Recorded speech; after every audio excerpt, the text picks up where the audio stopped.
Good morning everyone, welcome to today's worked exam answer video. I'm having a look at a multiple choice question today covering transition metal chemistry, and my intention is to sort of really expand on what all of these different answers are basically getting at, so we can have a think about, I guess, quite a lot of content within this question. So thinking about ligands and coordination number and shapes and enthalpy and entropy and what that's in relation to. So hopefully there'll be a few useful things that you can take from this video. So this is an AQA question. It's an A-level question. And transition metals is one of the inorganic topics that you cover in year 13. Now, they have made a bit of a typo here. The 6 after the NH3s in the initial complex should be a lowercase 6, obviously. So let's just ignore that. Now, the reaction is showing that in the beginning, and I guess this is important, in the beginning, the cobalt ion is bonded to 6 ammonia ligands. And that is important because, well, we can learn a few things from that. One, we can learn that the ammonia ligands are monodentate, so each ammonia molecule forms one coordinate bond with the cobalt, which is the transition metal at the middle. The ammonia ligands are neutral, so the charge of +2 has to be the oxidation state on the cobalt, and transition metals will have variable oxidation states, so it's not something that we could work out if we didn't know the charge on the ligands. The other thing we can work out is coordination number. So the number of coordinate bonds within the complex ion is the coordination number. So the coordination number here, which I'll just do as hashtag for number, is 6. And if we have 6 coordinate bonds, the shape will be octahedral.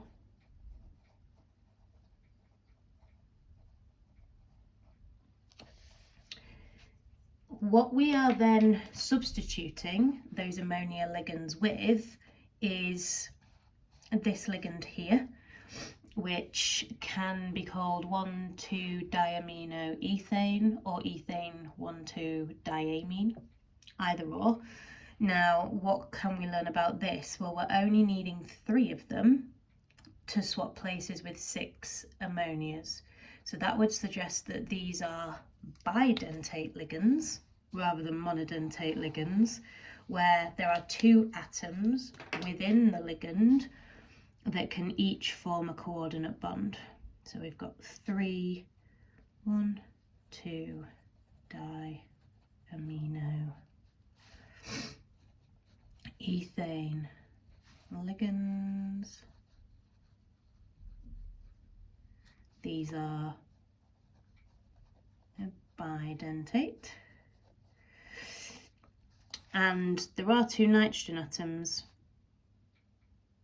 in each ligand, and those nitrogen atoms will have a lone pair.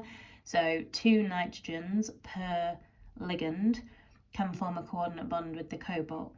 Now, that therefore is not going to change our coordination number, because we're still going to have in total 6 coordinate bonds. And I guess the biggest mistake that I see with coordination number is people thinking it's the number of ligands rather than the number of coordinate bonds formed by the ligands. So the coordination number is 6, and therefore the shape is still going to be octahedral. Now, these ligands are also neutral, which means that the overall charge has not changed because the cobalt's oxidation state is still +2, and then the 6 ammonias have been substituted. So this is a ligand substitution reaction. And there are different ligand substitution reactions we can have. We can swap monodentate ligands for other monodentate ligands, but we can also swap monodentate ligands for bidentate ligands, which is what's going on here, or monodentate ligands with multidentate ligands, or bidentate ligands with multidentate ligands, and we can substitute all ligands, we can substitute some of them. So there are quite a lot of examples of ligand substitution. Excuse me. Now in this particular question, they're asking us to think about which statement is correct about this reaction. So the coordination number of the cobalt decreases. So the coordination number being how many coordinate bonds there are in the initial complex ion and the new complex ion. Because there are 6 coordinate bonds in each, that is absolutely not correct. Now, if we then look down to answer D next, it says that the shape of the complex changes from octahedral. Well, it is octahedral in the beginning because the coordination number is 6. But if we've just said that the coordination number is not changing, then the shape also can't change, because anytime we have 6 coordinate bonds, the shape will be octahedral. Anytime we have 2 coordinate bonds, the shape will be linear, etc. So that one can't be true either, because if that was true, then the top one would also potentially be true, and we can't have more than one correct answer. So those two are connected, and we can rule them both out. Then we've got the enthalpy change is large and positive versus the entropy change is large and positive. Now these are terms that you will be familiar with from thermodynamics. What are they doing here? Well, when we're thinking about ligand substitution reactions, we can think about the enthalpy and the entropy to determine whether a ligand substitution reaction is feasible. Now, I mentioned some sort of generic examples earlier, monodentate ligands being swapped for bidentate ligands, for example, as we've got here. This works, this is feasible, and we only know that by considering what's going on with delta H and what's going on with delta S. If I wanted to try to do this the other way and swap the bidentate ligands for these monodentate ligands, that's not going to work. And again, that comes down to enthalpy, entropy, and Gibbs free energy. So when we're thinking about enthalpy change, we're thinking about, well, there's different ways we can measure an enthalpy change. The way that we're going to be able to sort of think about it here is bonds broken and bonds made. So we're going to have 6 cobalt to nitrogen bonds, the nitrogen from the ammonia ligands being broken. And then when the substitution happens, there will be 6 cobalt to nitrogen bonds being made, because it is the nitrogen atoms in the bidentate ligands that form those coordinate bonds. Therefore, if I am breaking a certain number of bonds and I'm making the exact same number of the exact same type of bonds, I would argue that delta H has to be 0 or exceptionally close to 0. So the feasibility of this reaction is not down to enthalpy change. So it's definitely not large and positive. So we can scrub that one, which means obviously by default, that then means that the entropy change has to be large and positive. But in terms of how we can see that from this reaction, entropy is the disorder of the system. So if we have everything in the same state of matter or the same phase, we can count how many moles of particles we have on the reactant side and the product side. So we have the complex ion and 3 lots of bidentate ligand. So there are 4 moles on the reactant side, 1 mole of complex and 6 ammonias on the right hand side, so 7 moles on the product side. The more moles we have, the more particles there are, the more disorder there will be. And because there is an increase in disorder,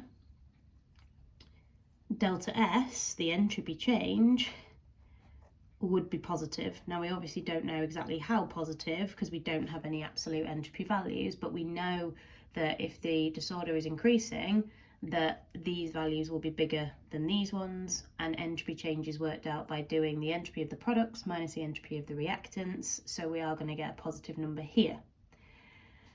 It is therefore large and positive, absolutely. But in terms of why this is a feasible reaction, delta G, Gibbs free energy, is equal to delta H minus T delta S. And if delta H here is approximately 0, and T delta S, because delta S is positive, T delta S would be a positive number, 0 take away a number is going to make delta G negative. And when delta G is 0 or less than 0, the reaction is feasible. And that's where the entropy and enthalpy comes in here. If we tried to do the reaction in reverse, we'd be going from 7 moles to 4 moles. There'd be a decrease in disorder and delta S would be negative. 0 take away a negative number means that we would add whatever that numerical value was to 0, and delta G would therefore also be positive, and that's why the reverse reaction is not feasible. This reaction results in the formation of a more stable complex, which you may have heard being referred to as the chelate or the chelate effect, however it's pronounced. All that's referring to is this idea that we have swapped monodentate ligands for either bidentate or multidentate, or bidentate for multidentate, with the idea that because of this this increase in disorder, we have more stable complexes formed at the end as a result. Apologies, my brain just went to sleep for a minute. So that's why answer C in this case is the correct one, but in other questions you might have to explain how the delta H and delta S connects to feasibility, which would be in something like that. So answer is C. Options A and D were linked, and so if A was wrong, D was also going to be wrong, and vice versa.